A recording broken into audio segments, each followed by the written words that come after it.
कुछ लड़कियां युवावस्था में ही सुहाने सपने देखने लगती हैं, तो कुछ लड़कियां सगाई होने के बाद सपने देखना शुरू कर देती हैं। इसी तरह से एक आम लड़की थी जिसका नाम था ममता। उसकी सगाई हो चुकी थी और वो भी ख्वाब देखना शुरू कर देती है। तो वो ख्वाब देखती है कि जब मेरी विदा हो जाएगी, जब मैं ससुराल जाऊंगी तो अपने पति के साथ खूब सैर सपाटे करूंगी और होटल में जाके एक दिन भोजन करूंगी और सिनेमा हॉल देखूंगी। इसी तरह से वो अपने ख्वाब सजाने लगती है। दिन में मेरे पति मुझे खुश रखेंगे और रात में मैं अपने पति को खुश करूंगी। कहानी शुरू होती है छत्तीसगढ़ राज्य की राजधानी रायपुर से और वहां पे एक थाना है गिद्धपुरी और उसी के अंतर्गत एक गांव आता है गैतरा।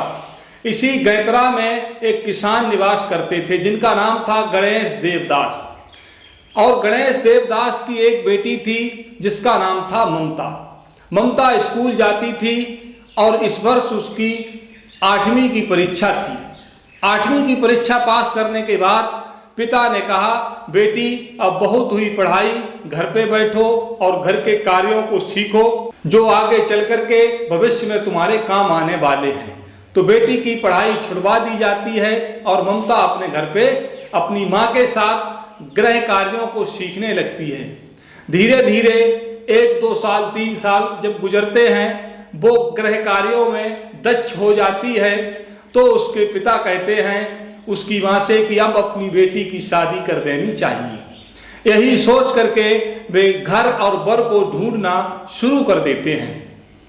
अपने रिश्तेदारों को बताते हैं, जो शुभ चिंतक होते हैं उनको बताते हैं कि अगर कोई उपयुक्त वर हो तो मेरी बेटी के लिए मुझे बताएं। तो उसके एक रिश्तेदार बताते हैं कि पड़ोस में थाने जो लगता है उसका एक लड़का है राजेश चौहान। उसके पिता का नाम है राजकुमार चौहान। देख लो, अगर तुमको अच्छा लगता है तो उसके साथ ममता की शादी कर दो। दोनों की जब जोड़ी बनेगी तो ऐसा लगेगा जैसे सूर्य और चंद्रमा की जोड़ी है। यही सोच करके वो जाते हैं, वहां लड़के को देखते हैं। जब लड़के को देखते हैं तो लड़के का पिता भी तैयार था शादी के लिए। दोनों पक्षों की जब आपस में बन जाती है तो दोनों की शादी अगले माह में होनी तय हो जाती है। ये अप्रैल महीने की बात है। जब राजेश चौहान और ममता दोनों की शादी हो जाती है और ममता विदा होने के बाद अपने ससुराल पहुंचती है तो उसका मन बड़ा प्रसन्न था। उसके मन में अरमानों के घोड़े दौड़ रहे थे कि वहां चल के मैं आनंद से अपना जीवन व्यतीत करूंगी, अपने पति की बात मानूंगी और मेहनत से हम दोनों काम करेंगे, मिलजुल कर रहेंगे। वहां पहुंचने के बाद जब दोनों ने एक दूसरे को देखा तो दोनों एक दूसरे पे फिदा हो जाते हैं और अपना कार्यक्रम शुरू कर देते हैं। रातें रंगीन होने लगी और दोनों रास रंग में डूब जाते हैं। लेकिन रातें तो रंगीन होने लगी। ममता ने जो सोचा था कि सैर सपाटे करेंगे, पिक्चर हॉल जाएंगे, ये सब उसके अरमान अधूरे ही रहने लगे। तो एक दिन ममता ने कहा कि क्यों ना हम चल के होटल में खाना खाते हैं। तो राजेश ने कहा कि मेरे पास इतना पैसा नहीं है कि मैं तुमको बाहर घुमा सकूं, शॉपिंग करा सकूं या सिनेमा हॉल में पिक्चर दिखा सकूं। ममता भी जानती थी कि वास्तव में राजेश सही कह रहा है क्योंकि उसके पास पैसा नहीं है। तो ममता ने कहा कोई न कोई काम करो जिससे पैसा आए। तो राजेश चौहान 1-2 जगह जाता था, 1-2 दिन मजदूरी करता था और उससे जो पैसा मिलता था वो उसके खर्च भर के लिए ही होता था। इससे ममता परेशान रहने लगी। उसने अपना बड़ा दिमाग दाएं बाएं चलाया कि आखिर कौन सा काम किया जाए जिससे मेरे पति को काम मिल जाए या मुझे काम मिल जाए, जिससे मेरी रोजी रोटी अच्छे से चलने लगे। कई प्रयास करने के बावजूद उसके कुछ समझ में नहीं आया क्योंकि गांव में रोजी रोटी का कोई भी संसाधन नहीं था। धीरे धीरे दिन व्यतीत होने लगे। ममता को चैन नहीं पड़ता था, लेकिन उधर राजेश चौहान को बड़ा अच्छा लगता था क्योंकि खर्च के लिए पापा उसके थोड़े बहुत पैसे दे देते थे, रोटी खाने को मिलती थी और भोगने के लिए सुंदर खूबसूरत बोल्ड पत्नी थी। तो वो तो बड़ा ही खुश रहता था। लेकिन ममता को चैन नहीं पड़ता था। तो ममता ने कहा कि कोई न कोई हमको उपाय करना पड़ेगा जिससे हमारे जीवन की नैया आगे बढ़ सके। एक दिन क्या हुआ कि गुजरात में काम करने वाले कुछ लोग थे जो उसके गांव के ही रहने वाले थे, गांव में आए हुए थे। तो उन्होंने उनसे कहा कि तुम वहां क्या काम करते हो? राजेश ने पूछा तो उन्होंने बताया कि वहां हम ये काम करते हैं और इस काम के लिए मुझे पैसे मिलते हैं। तो राजेश ने अपनी पत्नी को ये बात बताई। तो उसकी पत्नी ने और राजेश दोनों सलाह करते हैं कि हम दोनों लोगों को यहाँ से निकलना चाहिए और गुजरात चलकर अपना जीवन यापन करना चाहिए। तो 2-3 दिन की बात थी। उसने उन लोगों से पूछा कि तुम लोग मुझे साथ ले चलोगे क्या? तो उन लोगों ने कहा वहां रोजगार की कोई कमी नहीं है, तुम मेरे साथ चल सकते हो। तो राजेश और ममता दोनों उन मजदूर युवक जो थे गुजरात में मजदूरी करते थे उनके साथ अगले दिन रवाना हो जाते हैं। ट्रेन का सफर था, 2-3 दिन का टाइम लगा और इसके बाद वो गुजरात पहुंच जाते हैं। भट्टे के मालिक भूपेंद्र पटेल ने राजेश और ममता को भी एक झुग्गी रहने के लिए दे दी और पीने के लिए पानी फ्री था, बिजली फ्री थी और काम भी उनको मिल जाता है। काम उनको ऐसा मिलता है कि 6 दिन काम करो, उसके बदले में 5,000 रुपया तुमको मिलेगा।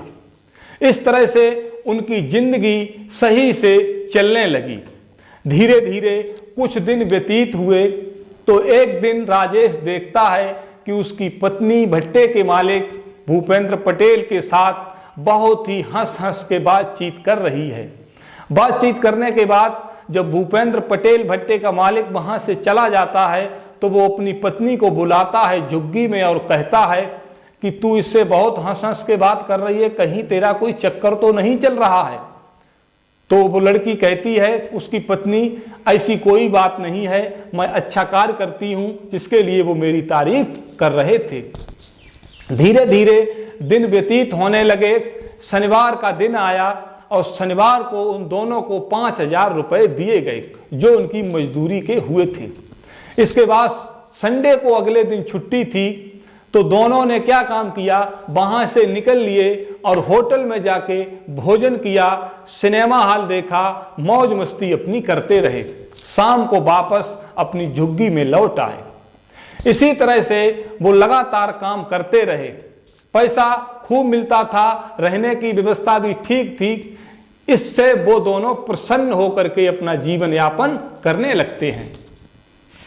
एक दिन क्या हुआ कि जो भट्टा का मालिक था भूपेंद्र पटेल, वो भी पकी हुई ईंटों के अंदर से निकला।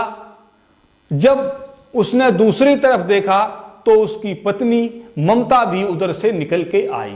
इससे उसके मन में संदेह पैदा हो गया कि हमें ये लग रहा है ये दोनों अभी अभी शारीरिक संबंध बना करके निकले हैं। उसके मन में शंका पैदा हो गई। तो राजेश ने जब शाम को घर पे पहुंचे अपनी झुग्गी में तो अपनी पत्नी से पूछा कि तू बहुत उल्टी सीधी चल रही है, अब मुझे यहाँ से घर के लिए निकलना चाहिए। हमें लग रहा है तेरे और भट्टे के मालिक भूपेंद्र पटेल के साथ अनैतिक संबंध हो चुके हैं। तो उसकी पत्नी कहती है, नहीं, ऐसी कोई बात नहीं है, तुम गलत सोच रहे हो, कभी भी ऐसा हो ही नहीं सकता। तो उसने कहा, ये बताओ इस भट्टे पे कम से कम 20 औरतें काम करती हैं, आखिर तेरे ऊपर इतना ये भट्टे का मालिक मेहरबान क्यों है? तो उसने कहा कि मेरे कार्य को देखकर मुझसे ये खुश है और कोई बात नहीं है। बात आई गई हो गई, कोई बात नहीं। लेकिन इसके कुछ दिनों के बाद जो ममता थी वो बीमार पड़ जाती है। उसके बीमार होने के बाद भट्टे पे काम करना बंद हो जाता है।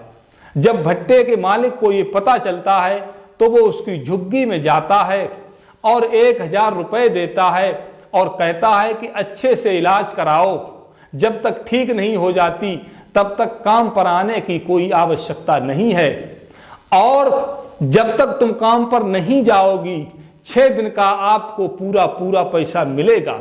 ये कहने के बाद वो तो चला जाता है, लेकिन उसके मन में शंका पैदा हो जाती है। उसका पति फिर कहता है कि आखिर तेरे ऊपर ये इतना मेहरबान क्यों है कि तू काम नहीं करेगी फिर भी तेरा पैसा तुझे मिलेगा। तो बहुत देर तक बहस होती रही। चूंकि ममता बीमार थी तो उसने ज्यादा कुछ नहीं कहा, बात को छोड़ दिया।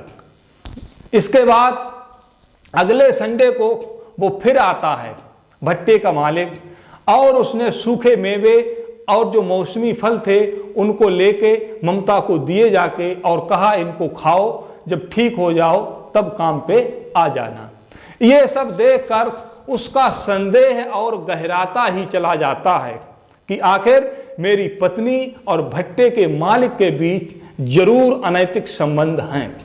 लेकिन पूरी तरह से वो नहीं समझ पा रहा था, कभी उसे मौके पे पकड़ नहीं पा रहा था। सिर्फ संदेह के आधार पे ही वो अपनी पत्नी को दोषी मानने लगता है। एक दिन उसकी पत्नी झुग्गी में अकेली बैठी हुई थी और उसका पति काम करने गया था। काम से जब वापस आता है तो क्या देखता है कि उसकी पत्नी मोबाइल पे किसी से बात कर रही है। तो उसने कहा क्या कर ली अपने यार से बात? तो उसकी पत्नी ने कहा नहीं यार कोई नहीं था। तो उसने कहा किसका फोन था? भूपेंद्र पटेल का फोन था। तो उसने कहा हाँ उसी का फोन था। तो ममता कहती है कि भूपेंद्र पटेल का फोन आया था हमारे मालिक साहब का, और वो ये कह रहे थे कि कल से भट्टे पे काम पे नहीं जाना है, तुमको हमारे घर पे काम करने आना है, रंगाई पुताई का काम है। तो राजेश चौहान कहता है कि तुझे इसने जो 1000 रुपए दिए हैं और एक सप्ताह का फ्री का जो पैसा दिया है और जो खाने के लिए फल दिए हैं वो तुझसे वसूलने वाला है, इसलिए तुझे अपने घर पे बुला रहा है। तो वो कहती है 24 घंटे गलत मत सोचा करो, ऐसा कुछ नहीं है। लेकिन वो नहीं मानता है, तो उस मोबाइल को पकड़ के जमीन पे तोड़ देता है। मोबाइल को तोड़ने के बाद वो अपने कार्य पे चला जाता है। तो अगले दिन जब सुबह होती है तो उसकी पत्नी कहती है क्या करूं, काम पे जाऊं या नहीं जाऊं? तो राजेश चौहान कहता है, मन में सोचता है कि अगर काम पे नहीं भेजूंगा तो भट्टा मालिक नाराज हो जाएगा और मेरे लिए यहाँ कोई दूसरा काम भी नहीं है। यही सब सोच करके अपनी पत्नी से कहता है कि तुम जाओ और भट्टा मालिक के घर पे साफ सफाई का काम करके वापस आ जाना। तो वो पत्नी कहती है कि तुम भी मेरे साथ में चलो, अगर तुमको हमारे ऊपर शक है, संशय है, वहां हमारे साथ ही रहना। तो वो नहीं मानता है और अकेली ही पत्नी को भेज देता है। उसकी पत्नी जो टूटा हुआ मोबाइल था उसको अपने साथ लेकर के जाती है, और वहां जब उसका टूटा हुआ मोबाइल देखता है कि आखिर बात क्यों नहीं हो रही है, तो वो मोबाइल को दिखा देती है। तो भट्टे का मालिक भूपेंद्र पटेल मोबाइल को लेके दुकान पे जाता है उसको बनवाने के लिए, और उसकी पत्नी से कहता है कि तुम तब तक यहीं काम करो। तो जब दुकान पे मोबाइल दुकानदार देखता है तो वो स्पष्ट कहता है कि ये मोबाइल पहले तो बनेगा नहीं, और अगर बन भी जाता है तो ये पहले जैसा काम नहीं करेगा। अच्छा यही रहेगा कि तुम दूसरा मोबाइल ले लो, 2000 रुपए में मिल जाएगा। तो भूपेंद्र पटेल दूसरा कीपैड वाला मोबाइल ले लेते हैं और ले जाके उसकी पत्नी को देते हैं। तो उसकी पत्नी ममता मोबाइल लेने से इनकार कर देती है कि अगर मैंने मोबाइल ले लिया तो मेरे पति का संशय और बढ़ जाएगा। यही सोचकर वो मोबाइल लेने से मना कर देती है। लेकिन भूपेंद्र पटेल के ज्यादा कहने पर मोबाइल लेती है और ये कहती है कि प्रति सप्ताह मेरे से 500 रुपए तुम काट लेना, मुझे फ्री में तुम्हारा मोबाइल नहीं चाहिए। मेरा पति तो पहले से ही मेरे ऊपर बहुत शंका किए हुए है, मेरा रात दिन जीना मुश्किल किए हुए है। इस तरह से उसके घर पे जो भी कार्य होता है, कार्य को करने के बाद जब घर वापस आती है, उसके हाथ में मोबाइल जब देखता है तो राजेश को गुस्सा चढ़ जाता है और स्पष्ट कह देता है कि कल सुबह हमको घर निकलना है, अब यहाँ नहीं रुकेंगे, अगर यहाँ रुकेंगे तो तू भूपेंद्र पटेल के साथ ही चली जाएगी। तो अगले दिन वो दोनों अपना बोरिया बिस्तर बांध करके सीधे रेलवे स्टेशन पहुंचते हैं। सौभाग्य से उन्हें तुरंत ही रायपुर की ट्रेन मिल जाती है और दोनों उस ट्रेन पर सवार होने के बाद निकल लेते हैं। सीधे जब अपने घर पहुंचते हैं घर में पहुंचने के बाद 2-4 दिन वहां रुकते हैं। इसके बाद उसकी पत्नी कहती है कि मुझे अपने मायके जाना है। 4 दिन बाद वो अपनी पत्नी को मायके भेजने जाता है। 1 दिन रुकता है और उसको छोड़ के वहां से फिर वापस लौट आता है। 30 दिसंबर 2022 को सुबह राजेश फोन करता है अपनी पत्नी के लिए और कहता है कि मैं तुम्हारे घर पे आना चाहता हूं और तुमको लेके अपने घर आऊंगा। तो पत्नी सोचती है कि अब ये सुधर गया है, आने दो, मैं भी अपने घर जाऊंगी, आखिर मायके में कब तक रहूंगी। यही सोच करके वो कहती है आ जाओ, मैं भी तैयार हूं साथ चलने को। तो इधर से राजेश जाता है 30 दिसंबर को और नई साल पे वहीं कहता है कि हम रुकेंगे। तो वहां पहुंचकर जब वो देखता है कि उसकी 2 सालियां आई हुई थी जो उसकी पत्नी से बड़ी थी और उसके जीजा भी उसकी पत्नी के आए हुए हैं, उन दोनों में बातचीत हो रही थी। तो उसकी पत्नी उसके ऊपर ध्यान नहीं दे रही थी, ज्यादातर महत्व वह अपने जीजा को दे रही थी। तो राजेश के मन में फिर शंका उभर आई कि हमें ऐसा लग रहा है कि इसके शादी से पहले अपने जीजा से नाजायज संबंध रहे होंगे और शादी के बाद पटेल के साथ इसने नाजायज संबंध जोड़ लिए। तो कोई बात नहीं, वहां बैठे चाय नाश्ता किया और शाम को खाना खाया। इसके बाद वो सो गया। अगले दिन सुबह जब वो उठा तो उसने देखा कि उसकी पत्नी उसे कहीं दिखाई नहीं दे रही थी। तो उसने अपनी साली जो बड़ी थी उसको पूछा कि मेरी पत्नी कहाँ है। तो उसने कहा कि वो सब्जी तोड़ने गई हुई है, अभी मैं भी थोड़ी देर में चलने वाली हूं। लेकिन राजेश को चैन नहीं पड़ा, वो तुरंत ही वहीं पर पहुंच गया। खेत में जब देखता है कि उसकी पत्नी सब्जी तोड़ रही थी तो उसने एकांत में मौका पाकर उससे कहा कि तू बहुत बदचलन है, तेरी जैसी लड़की को घर में रहने की जगह नहीं है, तुझे तो किसी वेश्या के कोठे पे होना चाहिए। तूने पहले अपने जीजा के साथ नाजायज संबंध रखे, इसके बाद तूने उस भूपेंद्र पटेल के साथ नाजायज ताल्लुकात रखे।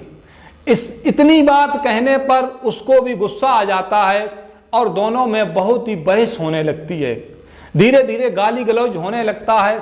इसी बीच राजेश अपना आपा खो देता है, उसका विवेक शून्य हो जाता है और वो उसकी गर्दन को पकड़कर दबाने लगता है और छीना झपटी होती है। लेकिन राजेश की पकड़ इतनी मजबूत थी कि वो उसको छोड़ता नहीं है और गर्दन तब तक दबाए रहता है जब तक कि उसकी जान नहीं निकल जाती है।